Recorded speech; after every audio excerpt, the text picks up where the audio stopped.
Welcome back, everybody, to the Third Opinion Podcast and the Third Opinion Podcast radio show. Remember, it's my opinion. It's your opinion. And it's the third opinion. And it's the opinion of the audience also. And that's the third opinion. And that is the third opinion. Ethan, how have you been? Elisha, I'm hot. I'm sweaty. It's hot out. It's hot. It is currently. I'm dying. I just got a notification. It's currently 91 degrees out. I'm dying. Yep, here on a nice, beautiful Sunday. I got a thirst. Can you parch my thirst with some water? I'm just kind of fun. Yeah. No, but yeah. It's After really this, hot. I will need some water. It's really hot. After this, we'll go and get Taco Bell and start rendering or editing this video. Good. Sounds like a good time. Yeah. So. We'll play some Magic afterwards. Ooh, fun. Yeah. Very fun. It'll be a good time. I have a Magic the Gathering deck that I need to do something with. I don't know if I want to keep it or get rid of it or what. Yeah, I think you should have me one time. It's the Cons of Tarkir pack. Andrew's like, go ahead and buy this that way whenever we play Depending on what Magic. you have, there's a couple things out of that pack that are a little expensive. Mm-hmm. I think it's like $14 whenever we got it. Depending on what lands you have. I don't know anything about Magic the Gathering. You have any of the expensive lands. Some of those are worth a little bit of money. Some are worth a lot of money. But anyway. I doubt I have anything good. I just bought a land that was worth a lot of money. Yeah, you showed it to me. Or, yeah. Yeah. Yeah. It was a good deal, though. I got it on a really good deal. That's good. It's $100 off what they usually are, so pretty That's solid. pretty good. Yep. But yeah. What have you been up to this week, Elisha? Nothing? Nothing. Well, I've finished my summer project. Weren't expecting that question turned around, are you? Were you, Elisha? Not usually. And this is going to be the entire duration of the podcast, me telling you what I did this past week. I'm taking over now. That's fine. No, I'm just kidding. What was your project, Elisha? It was a bee hotel, a bee house for Bridgestone. Do you have a bee concierge? I do have a bee concierge.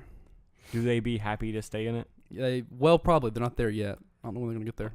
Are the critics just buzzing about it? Yes, they are. Yeah, the guy that I actually made the project for, he's the senior environmental engineer for the Bridgestone Warren plant. He asked us like in June last year to start a project. Yeah. And then I basically asked the crew, can I turn this into my Senate project instead of a project for the entire crew? Be cool. And so I finished that last Monday. I remember doing my Eagle project. It's a lot of hard work. Mm-hmm. You know those bat boxes out there? Yes. We put those in. Very fun. 309 put those in. Very cool. Yeah, I helped with that. Very fun. And now it was after our lock-in, which was awesome. Yeah. Because we were all tired. We were like, all right, let's work all day next Let's week. work all day in the hot sun, no doubt. It was a good time. I used to really like those lock-ins. Mm-hmm. I haven't done one in a while. The crew hasn't done one in ages. So yeah, Crew 309 also has a bee hotel out there. A bee house. It's for pollination bees as opposed to honeybees or whatever else. Well, those are all the more important.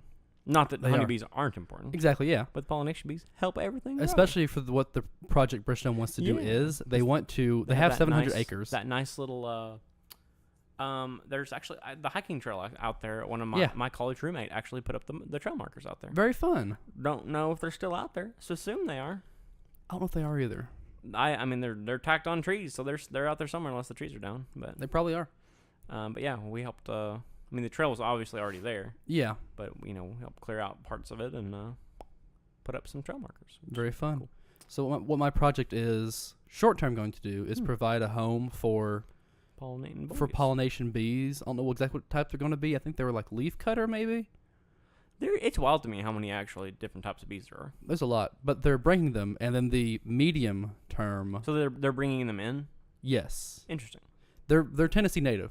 Cool. But they're bringing them into the actual plant because they don't exist there yet. Right. They have they said that they have those carpenter bees that cut into wood and all that. Yeah, those guys are the worst. They are the worst. I have like 4 or 5 that are living inside of my deck right now. Are those bees are they useful for anything? I'm sure they are for something. I think for like local ecosystem. Every creature serves its purpose.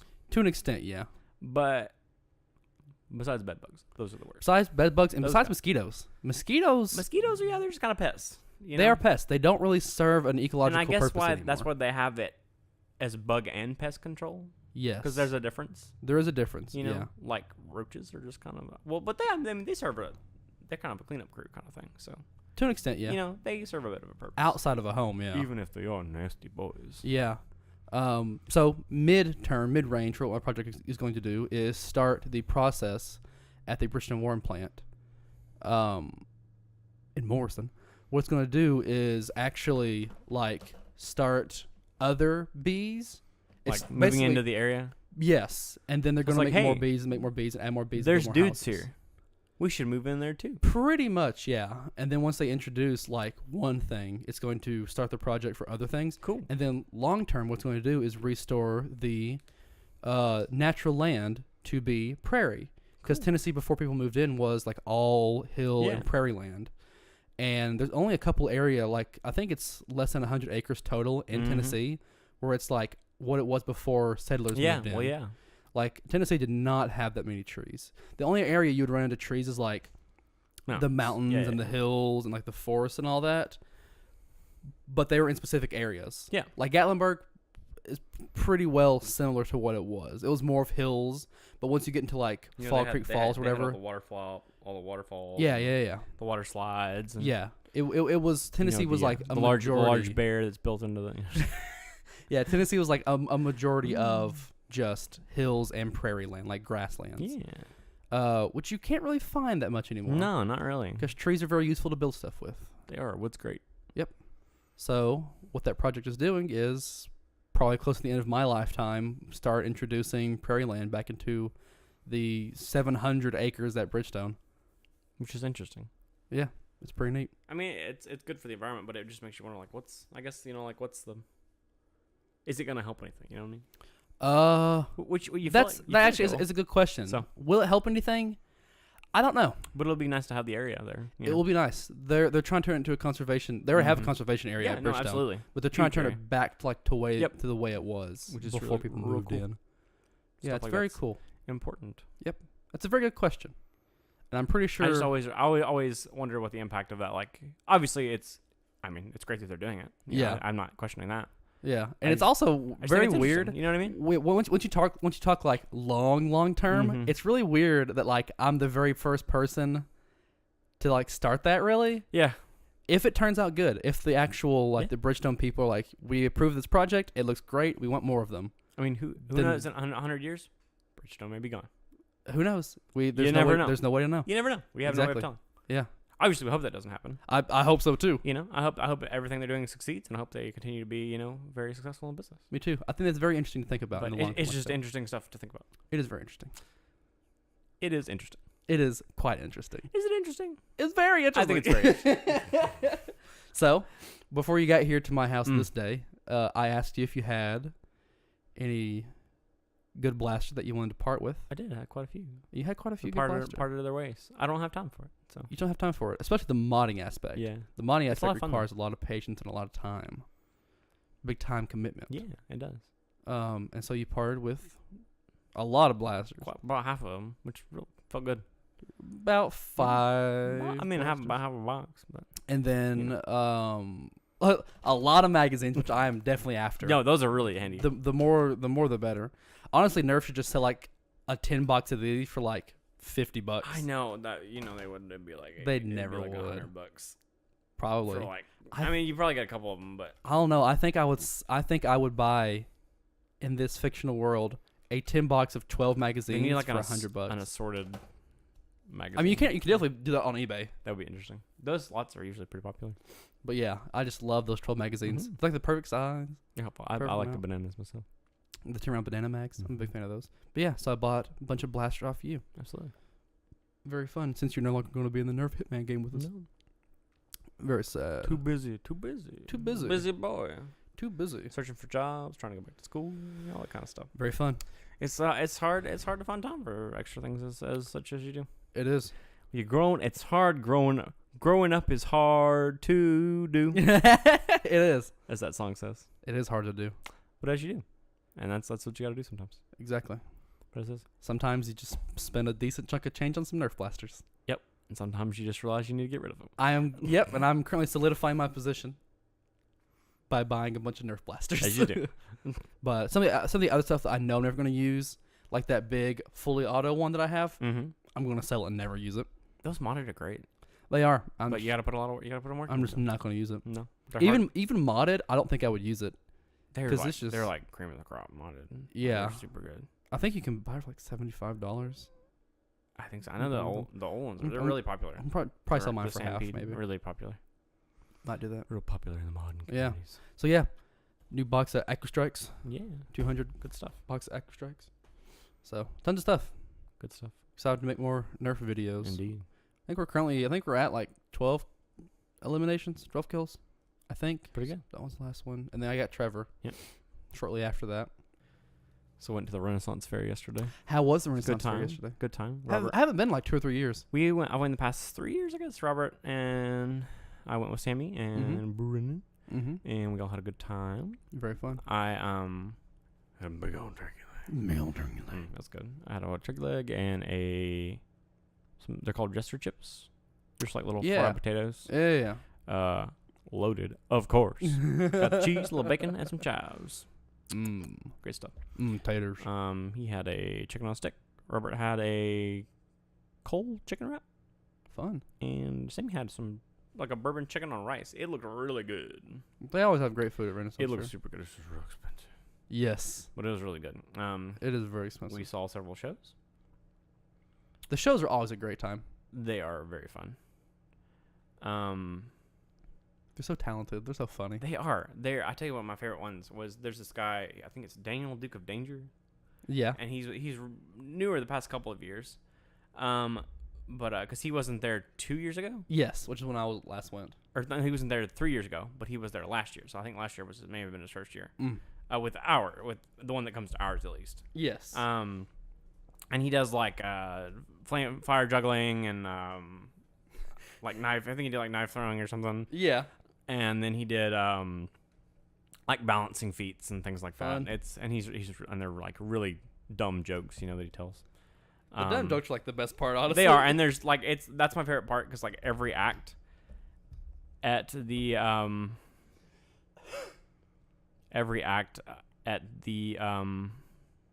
thing is just like dad jokes. Yes. Which is my favorite. The majority of it is just like even the kid shows is just like puns and dad jokes, which is perfect. Yeah. Was there any audience participation? Yeah, they had almost every show has. There's what's his name? Leonardo. It's like Leonardo da Vinci's comedy opera. I think it is. There's always audience participation in that. He pulls people out, and they're like the actors or whatever in the opera, and they're really funny. This one was a new one, but it was funny. The lady that they had playing the girl, she was really funny. They have like, how like in opera they have like all the Viking stuff. You know how they always have like the armor pieces on the women that are basically corsets. Yeah. Well, instead of like a corset type thing, he had like 2 strainer bowls on a ribbon that she just like hung over herself. And it was really funny. And then that one was good. And then the buckle and squash is always a favorite. Mm-hmm. I'm sure you probably remember them. Yeah. The 2 pirates. Yeah. They're always a good time. But yeah, it was a good time. Had a lot of good food. We also ate Shoney's for breakfast, which I forget even still exists in places. Shoney's does still exist. And we had their breakfast bar, and it tastes exactly like what I remember it as a child. Yeah, it's weird. And I was like, I haven't had Shoney's in quite a while. I probably hadn't had Shoney's in maybe 15 years. It's been about 10 for me, probably. Probably 15 years. I was probably like 12 or 13 last time I went. It might have been like 15, 16. We may have found one somewhere on like a trip or something. But yeah, it tasted exactly like they had this cheese sauce and poured on everything. Cheese sauce. Yeah, it just makes everything better. They're like little fried potatoes. I'm like, cheese, eggs, cheese, biscuit, cheese, gravy. Gravy and cheese. I had to think about it for a second. I was like, cheese, gravy. Gravy. But it was good. It was expensive though. It is. It was like $20 for the breakfast bar. I was like, what is this? I get a steak for that. I don't think I'm going to eat $20 for a breakfast bar. Not for $20 worth of breakfast. No. I don't even know anywhere I'd eat $20 worth of breakfast. Usually whenever I have breakfast, which is rare these days, it's like $10 max. Every meal that I have is like less than $10 these days. I try and keep it below $10 for like everything that I eat. So that's a good time. That's really weird. Yeah, it was a lot of fun. I really liked it. Sounds like a fun day. When did you guys leave?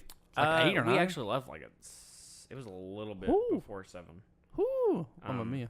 It was very early. I mean, all of you are used to being up early. 7:30. I think we got there at 7:30. I think we left about 7:45. 6:45. About 7:45. I think it was maybe 7:50. We got down in Murfreesboro probably about probably like 9. A little after 9. We ate. Yeah. We set an 8, maybe about half an hour, and it's about another 20-minute drive to. Yeah. We got there like 11 minutes after it opened, and we stayed till like 4 in the afternoon. Yeah. So that was a long day. That was a hot day. Luckily, the area, I mean, as you know, it's covered in like canopy beautiful. of trees, which is they couldn't have chose a better place to like clear out and build that thing. So it's hot. Oh, it's hot, like, but it's not unbearable. The direct sun is what will kill you. Which that's only if you go watch the joust, which we did not this year. Yeah. I've only seen it once. It's fun to watch. I love the joust. I want to go again and watch the joust. It is very fun, but it's like one of those things where I was like, it's hot, and I've seen this before, and it's going to be the same. I'm gonna get if I go again. I need to buy like a Japanese like rice hat that keeps the sun off your view. They used to sell those there. I'm gonna buy one, but I didn't see any there this year. I'm gonna buy one. I saw people wearing them, but I did not see any for purchase. I have one that I want to buy for like 3 different things. One for whenever I work outside of my house. One for whenever I go kayaking. Oh yeah. And then one whenever I go to Ren Faire again eventually. Like I have like 3 uses in my head that I can already think of to buy like a giant. They're called something in Japanese. I forget what they're called though. I don't remember either. But I want to buy like an outdoor. Yeah, like the rice worker hats. Is basically, that's what I always associate with them. Yeah. You know, because most people, primary people that wear those were outside in the sun. Gentlemen and ladies working in the fields. Yeah. Which is understandable because it's got a big old brim. Yep. Keeps the sun off you. Yeah, whenever you're in the sun. There was a guy that had an umbrella hat yesterday. Oh, fun. You know, like one of those little like, you know. Yeah. It was pretty funny. It was cool. I was like, I want one of those. Ren Faire is pretty weird whenever it rains. I remember like last time. It rained last year when Robert and I went. Right at the end of the day, like we were. It rains at the end of the day though. That's how it did. That's how it did for us. It never rains in the morning. Like at 4. It's really. I think they purposely put it in May that way. The rain's already done. Yeah, seems to be. But it was like we hit last year when we went. Like it was fine all day. It was a little bit overcast here and there. Maybe it drizzled like once, like quickly. Like a little bit of a quick sprinkle. Yeah, as soon as we got, we looked in the clouds like, oh, this looks bad, and then we got back in the car and it was, it just bottomed. Yeah. It just bottomed out. Yeah, last time I went, I think it was me and Gabby that went, and it was like cloudy in the morning, midday it was overcast, sprinkled a little bit, and then it cleared out. And we left at like 4:30 or 5, like probably a few minutes before they closed, and then it like started raining, and like whenever we got home it was thunderstorming. So I was like, "Ooh, Lord have mercy." But yeah, never rains. It like sprinkles during the day, but once you're like at the end of the day, it starts raining. Out at Ren Faire, it's really weird how it really the weather works out like that. Super weird. But it's a fun time. I want to go. It is. It's a very good time. Again. I like it. I like it a lot. Definitely looking forward to next year. I'm actually going to another one next weekend in East Tennessee. Fun. So I'm curious to see how those compare. Because I've heard this one's. I mean, ours is pretty big. Well, I mean, it's not huge, but there's a lot of shows and there's several things to do. So I'm curious to see like what the differences will be. I've heard it's a little bit less stuff going on, which is fine. So as long as I got a turkey leg, I'm happy. That's all I go for. Yeah. You can make a turkey leg at home, but it's not the same. That's too much work. It is too much work. Yeah, but man, those suckers are good. It's a lot of turkeys. Haven't had it in a while. The amount of turkey legs that they go through. I'm starting to think that they're not like astronomical. Turkey legs. Like it has to be like chicken put into a bone or something. No. If that is the case, there's a lot of turkey legs. It's a turkey boy. It's gotta be. It's gotta be a turkey. It's gotta be a turkey. Yeah, I don't even know what I would eat if I go. Yeah. There's stuff. There has to be, for the amount of people that go, there has to be stuff there for vegetarian to eat. You don't know because you wouldn't see it, and I wouldn't know because I haven't been in a while. There's rice. I eat rice all the time. You get a bowl of rice. I eat rice all the time. Throw the chicken off. I mean, there has to be something there for me to eat though, because peanuts. I can't pork rinds. I can't be the only one that is vegetarian that goes to Ren Faire. Probably not, but you're probably the only one that worries about eating. Maybe. I don't know. I didn't notice anything, but I'm also not looking for that kind of stuff either. I know at the main food stalls there's not anything. Yeah, because whenever I went last, it was like 3 years ago, and I ate meat. So I don't know. It'd be worth finding out. I don't know. I'm curious. I highly doubt it. I can't be the only person that's vegetarian goes to Ren Faire and wants to eat it. No, I'm sure not. But they would also. If they didn't, then that'd be dumb because they want to. Oh, smack my table. They just destroy my table real fast. They want to cash in on that market also. They don't want you to bring in your own food or wait until you leave to eat. No, yeah, but I mean, it wouldn't make any sense. I feel like most people there, like that population of people, is not that audience. Not large enough to really like have to worry about catering to it, something like that. But the catering isn't because at that point you have to worry about like what's gonna make me money. Sure. You know what but I if mean? you have a dish that's like beans, rice, beef, No, whatever, yeah, then you just sure. exclude the beef. No, exactly. I mean, like I said, they had the rice chicken dish. Yeah. Which would I guess qualify as keto? Maybe I don't know. Man, But I'm not sure. I think if it's white rice, that's too many carbs. I don't know how that stuff works. I don't worry about it. I just put it in my mouth. I'll just eat it. I just eat that meat. I'll eat that meat, baby. Eat that meat. It's good. Yeah, that'd be worth looking into. Even if I go to Ren Faire for, I mean, you could eat the potato chip things. I mean, I do love potatoes. you know, they're good. They're really good, and they're huge. They give you like a big old a box. Like, it's like they take they give you half. They give you the bottom half of a like a serving, like a to-go cup or to-go container basically, and they just it just piles like this high and just like cheese Styrofoam. Yeah, it's good. Yeah. Good time. Good stuff. Mm-hmm. Yeah, like me and Robert and I bought them. I'm not gonna eat all these, so somebody's gonna have to help me eat these because there was way too many of them. So Robert and Brennan and I all split them. Did you have any left over? No, we ate them all. Like between the three of us, we ate them all. Because the last time, there's so many of them. Me and a couple other people that went, I think we got like one of those, and we had like a couple left over. Oh no, absolutely! Like that definitely so happens. Hard to eat all those. Yeah, it's a lot. It's a lot of potatoes. And a lot of potatoes. It's probably like 4 or 5 potatoes, honestly. Probably that they cut up and then throw in there. They're really good though. They taste fresh. They're good and crisp. I would love a Ren Faire. I would love if they like put like a little seasoned salt or something on them. You know, like in the frying, like some kind of something in the. I wonder if they do like vegetable oil or canola oil or what. I don't know, but they're just very. They just taste very plain. Like when you put the cheese, like they're good. Don't get me wrong. I remember that. They taste light. Like they don't make you feel bad. Like they're obviously greasy and whatever, but they don't. Yes. They're not that. But bad. It's not like a meat oil that like you feel bogged down at the end of the day eating it. Yeah. Like, oh, I need to sit for 40 minutes and wait. Oh yeah. I've had French fries where I'm like, I'm done for right now. Anytime I go to Five Guys, I love Five Guys. I do too. Their fries are super good, but anytime they have like a really good vegetable sandwich. And anytime I eat them, I'm just like, it's the best. I just feel bad for like the next hour. I'm just like, I'm done for right now. Five Guys is like an end of night. It's like 9 p.m. and you like, let's go eat somewhere. Five Guys is here. Let's go eat at Five Guys. And then you go home, go to the bathroom, go to bed, and you wake up and like, whew, I'm glad I did that at the end of the day. Yeah, I usually I did it for lunch. I've done it for lunch a couple times, but I usually I just like feel so. I just like walk around like. Yeah, you walk around at like a mile an hour. I'm just like, God, I just feel so tired. It's like, I got the tubes. In the last few minutes of the show, I watched No Country for Old Men last night. Oh, I haven't. I own that, but I've never watched it. You haven't watched it either, right? Trevor hasn't either. Yeah, dude. I even own it. I've owned it for like 3 or 4 years. It's on Netflix now. Well, I still own it. You still own it, but like if you are like, I'm on Netflix, I want to watch something. It's one of those things where, I just never got around to it. Yeah, it's like there's that one, and then there's a couple Blu-rays that I own that I bought and just never got around to watching. I'll say something real fast. That one, The Theory of Everything. I want to watch Theory of Everything. I haven't seen a good biopic in a while, but I want to watch the good biopic. There's like 1 or 2 that I haven't watched. Another 1 or 2 that I haven't watched. So I'm just like, I'll watch that eventually, and then But I will say, just never do. No Country for Old Men. I've heard it's phenomenal. I have to say the pinnacle of what filmmaking is. It's that good. I'm pretty sure it won a bunch of stuff the year that it came out. I think it was the last one that won Best Picture for the Oscar. I'm pretty sure. But very rarely do we agree on what we agree on what a good movie is, what a great movie is. Pinnacle of filmmaking we agree on. Star Wars, good or bad, whatever. That's just us messing around. Me, you, Trevor messing around. Same thing for Avengers, same thing for Marvel movies, DC movies, whatever. But I think you'll wholeheartedly agree with me in saying that whenever you do see it, No Country for Old Men, I have no doubt I'll enjoy it. It is like upper echelon of filmmaking. That's films what I've heard. like that fantastic. Don't get made often. And the Coen brothers do a great job of whenever they make a movie, they make a great movie.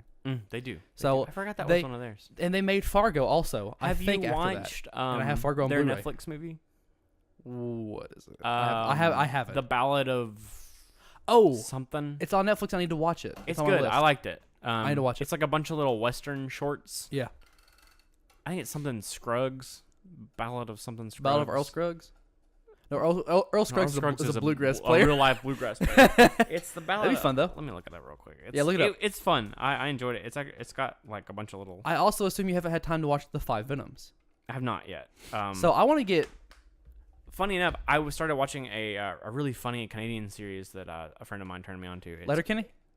I've watched that one. I love a bunch of Letterkenny. times. It's called Kim's Convenience. oh, people say it's really funny. It's hilarious. It's really, and it's not like, you know how a lot of stuff's like, I mean, obviously, I don't like crass stuff. Doesn't bother me too bad as long as it's not just like vulgar for the sake of being vulgar. Like just just like for shock. Yeah. If it's for like if it's it's like a Tarantino movie. Yes. Like it's obviously too much. Yeah. But it's just kind of his style. It's done in a way you to kind where of know what you're getting into when you're going into it. It isn't gratuitous to the audience. This doesn't have a ton of language. It's relatively clean. Mm-hmm. Like it's not a lot of like obscenity or anything like that. Yeah. And that's kind of refreshing for once. That is refreshing for once. To be honest with you. It's kind of nice. Especially after watching like the new Sabrina and like all that stuff this past year that's been just really dark and like blah, blah, blah. I feel like we have there's shows that are just little thing like that every now and again. Some of them are just too much. I think that's my issue with Breaking Bad and House of Cards and Mad Men. They're all really good, but it's just like I gotta watch something in the middle. Like like I gotta watch. I need something fun now. Like I'll watch like Flash or something like that in the middle. Yeah, it's like can be a little gritty, but it's not like overly just like. That's something I enjoy about Marvel movies a bunch. Yeah, you just can. You can just kind of know what they are. You watch Black Panther, but anyway, Mr. Kim, the reason why I say this is Mr. Kim, the owner of the store, and his friend Mr. Chen, I believe it was, his Chinese friend. Yeah. They're funny, but he teaches them to dance in one episode. It's hysterical. It sounds like a fun show. But they're arguing back and forth about kung fu movies and like karate movies. Fun. And he, Mr. Chen, mentions, he goes, 5 Venoms, and he's like, oh, you have not seen 5 Venoms, He's like, you haven't seen 5 Venoms? And he's like, no, And I was like, oh, that's that movie. Which is funny because we just talked about that last 5 Venoms is so good. Allow me to reiterate, the story, I was not expecting it to be as good as it was. So I'm definitely going to have to watch that now. So, tell me how this sounds. I don't think Dalton has watched it either. Trevor definitely has not. He hasn't had time. Me, you, Dalton, and Trevor, now that I have a couch and some free space and a TV, we watch the 5 Venoms do a viewing party on it. If I have time. If we have the time. If we have 3 hours. One day where we have all 3 hours. We not have 3 hours at any point. Man, I think it's an hour 40 and then we do an hour to watch or an hour to talk about it max. It's so hard for me to make time. We can try and do 2. Just 2 hours where we have time. We can see. But I'll watch it regardless, and go from there. But yeah. Let's try and plan that. We just don't have time to get everybody. It's really hard. Everybody to watch RoboDog 2. People are watching, Trevor's working, Trevor's Andrew's working. Probably doing whatever he does during the summer. He starts school back. Or does he go in summer? Oh, he went summer last year too, didn't he? Yeah, he just did summer class so we can get stuff out of the way. That's right. Which is not a bad idea, honestly. It's pretty smart. He's not going to do anything else for the summer. Really not a bad idea. He wants to travel next. He's going to study abroad next year in Japan. That'd be really cool. Yeah, so. Especially with his knowledge that he has. Exactly. Very fun. Yeah. Pretty wild. We're out of time already. And there we go. That's the podcast. 84, 85. I think we're on 84, 85 now. I have no idea. We're getting close to that 100. I'll let you do the counting. Yeah.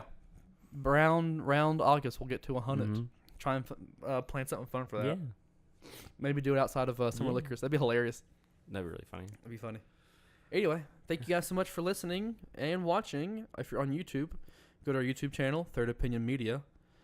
And thanks for listening to the Third Opinion Podcast. Have a fantastic week.